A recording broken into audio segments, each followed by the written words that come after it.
certified it and protected it by using Arabic as the vehicle through which, language through which he revealed the Quran. I want to give you a handoff on this day of Super Bowl that, well, if you use it properly, it'll take you into the end zone. All right. And that handoff is this, that there are only 3 sounds, not only in Arabic, there are only 3 sounds in the human capacity. Human beings, and all babies come here making those sounds. And then what we structure as language is nothing but influencing those sounds. But every baby comes here making the same sound. No Latin, no Spanish babies, or French babies, Ghanaian babies. No, they all come here speaking the same language. And I'm going to give you that total language right quick by way of reviewing. This is, see, you've had this before, so you should be able to hold it, and then we'll go on. And that is these 3 sounds that the babies come here being able to make without any instruction from anybody. It's A, E, U. The only thing that's different up here, and that is that the Arabic-speaking people have agreed to let these marks represent those sounds. But we already have the sounds. We're born with them. A, E, U. Everything else, you're either shortening them, A, E, U, or you're mixing them up, A, E, A, U, U, E, E, U, or you're influencing them before you say them. Those letters are called consonants. Con means with. Sonant means sound. So that these are letters that go with sound. They do not represent sound. They go with sounds either before you make the sound or after you make the sound, or both before and after. So that gives us 3 types of syllables. Every human being speaks and reads in syllables. A syllable, reviewing again, is the smallest pronounceable part of a word. If your name is Ahmed, 2 syllables, Ahmed. Rasul, 2 syllables again, Rasul. It all depends on when you say your name, the parts, those are called syllables. And there are only 4 types of syllables. Now this will enable you, instead of kicking for the extra point, you'll be able to run and get 2 points with this. And that is, if you know that you're looking, but the Super Bowl is an important thing. You can't be shortchanged at the Super Bowl.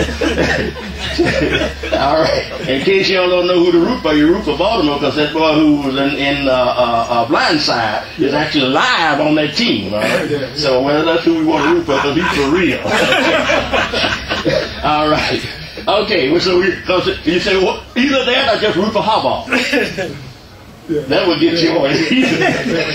You root for both teams because the Harbaugh already both of them. All right. Okay, so now, this knowing the types of syllables, every word has at least 1 syllable. All right? If no syllable, no sound. All right? Every word has at least 1 syllable, and every syllable must have a vowel in it. Now, every syllable does not have to have a consonant, but every syllable must have a vowel. And these are your vowels. The letters are A, E, U, and then the short sounds can also serve as syllables also. A, E, U. And then the diphthongs, that's where you're mixing 2 vowels, 2 different vowels together to produce a new sound. And that will be A-E, A-U, U-E, E-U.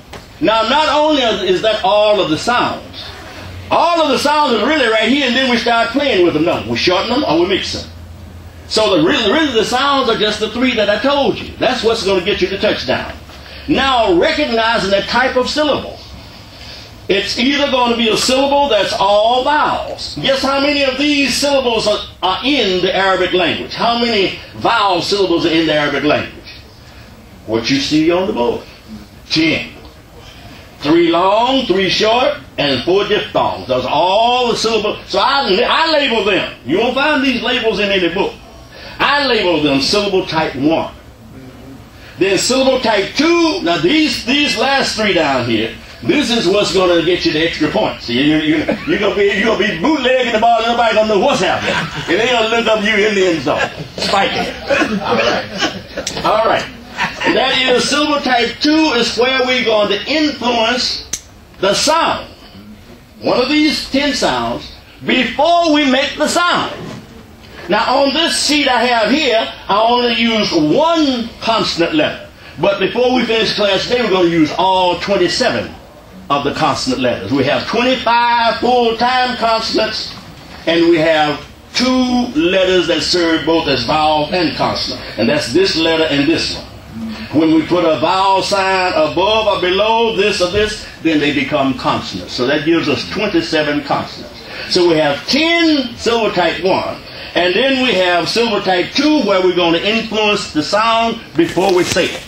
So before we say this mark here, the black letters in these charts, the black marks in these charts that I have here, represent consonants or positions from which to start making a sound or in which to stop making a sound. That's what consonants do.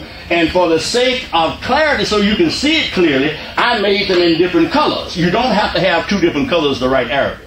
But for the new students, so you can see easily, the black is representing position and the red is representing sound.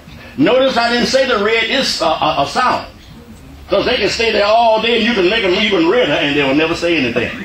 All right? They only represent. And so how do they represent? I mean, we have agreed to let them represent. That's how they represent. You agree. If you don't agree, someone else come in here and it won't mean anything to them because they haven't agreed. I've seen pages of Chinese writing, but I hadn't agreed upon any of it, so it didn't mean anything to me. All right. Agreement, that's all it is. Okay. So, silver type 2, we have one letter that we've used. We're going to use this same letter throughout, and we're just going to go over it quickly because we did it last month. We want to get to our lesson for today. And that is, this letter represents this position. Just putting the lips together. And from that position, I'm going to say these 10 sounds up here. I'm going to say the 3 long, 3 short, and 4 diphthongs. So I say ba, be, boo, back, be, boo, bay, boo, booey, boo. All right. So the name of that letter is not important. It's what that letter tells you to do. Put the lips together and make the sound from that position, or as in silver type 3, we make the sound first and then stop with the lips in that position. So same position here, but only thing is we're going to make the sound first. And this is silver type 3. So we say ab, eb, oob, ab, eb, oob, aib, aoob, ooib, eoob. All right. That's how you stop in the constant position. And then silver type 4, remember we're going through this fast. Why? Because we've already done it. We just want to lead into our next lesson. And so silver type 4 is where you would start in a constant position, make the sound, and stop in the constant position. Now the example that I have up here, we use the same consonant. But silver type 4 does not require us to have the same consonant on both sides of the sound. It can be any consonant, all right? One consonant here and then a different consonant on the other side. So it does not have, but for the example here, we're going to start and stop in the same place.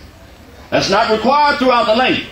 Everything else I said up here is required throughout the language. But here, the positions of starting and stop can change. All right, so we get bab, beeb, boob. Bab, beeb, boob. Babe, baoob, booeb, beoob. Now I want to say this before changing this chart, and that is that for the diphthongs, I say them separately so that you can hear the separate sound. You're not going to be saying ae, although that's what it is, ae. But when you start reading this, you say ae. I want you to do this one. Say ae for me. Say ae. Now say it faster. Ae, ae, ae, ae. What does it wind up being? A. A. A will wind up being A when you say it faster, okay? So but I say them slow in the lesson so that you will always remember where they come from, all right? All right, and why is it important to remember where they come from? So when you see them in a new situation, you'll know how to recognize them. But if you just learned them by rote, then you might not recognize it. All right, so now let's go now to our lesson for today. And what we're going to do for our lesson for today, we're going to use one sound for the